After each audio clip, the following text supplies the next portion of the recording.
আসসালামু আলাইকুম। আমাদের বাড়ির পাশের পুকুরে আজকে জাল টানবো।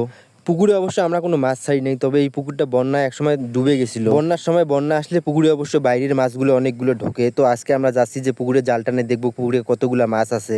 তো আমি বাড়ি থেকে বের হয়ে হেঁটে হেঁটে যাচ্ছি দেখার জন্য যে আসলে দেখি কতগুলা মাছ ওঠে। আমি পুকুরের গড় দিয়ে হাঁটতেছি, একটু ভয় লাগতেছে যেহেতু পুকুরের গড়টা একটু সরু, যদি পড়ে যায় তো জাল টানা দেখে আমার মন মানলো না। একসময় আমি নেমে পড়লাম মাছ ধরার জন্য, দেখি জাল টেনে কতগুলা মাছ হয়। তো আমি ওদের সাথে নেমে জাল টানতেছি এবং দেখতেছি যে কতগুলা মাছ জালের মধ্যে ধরা। জাল টেনে মাছ ধরা একটা নেশার মতো, এটা অনেকটা ভাল লাগে আমার কাছে। আমার অনেক দিনের শখ যে এই পুকুরটাতে আমি মাছ চাষ করব, কিন্তু এই পুকুরটার একটা সমস্যা হলো বন্যায় সেটা তলায় যায়। এর আগে অনেকবার এই পুকুরে আমি মাছ চাষ করছিলাম, কিন্তু অনেকটা প্রফিট করতে পারিনি, কারণ বন্যাতে তলিয়ে গেছে, সব মাছ বের হয়ে গেছে। আপনারা এই ভিডিও দেখলে হয়তো মনে করবেন যে আমি হয়তো বিসমিল্লাহ এগ্রো সাইক ভাইকে কপি করতেছি। আসলে কপি করা না, কাউকে দেখেই তো মানুষ শিখে। বিসমিল্লাহ এগ্রো সাইক ভাইকে দেখে যদি আমি একজন উদ্যোক্তা হইতে পারি তাহলে সেটা আমার জন্য লাভজনক। সাইক ভাইয়ের ভিডিও যখন থেকে আমি দেখি তখন থেকে আমার মনের মধ্যে একটা আগ্রহ জাগছে যে আমি সাইক ভাইয়ের মতো একজন উদ্যোক্তা হব।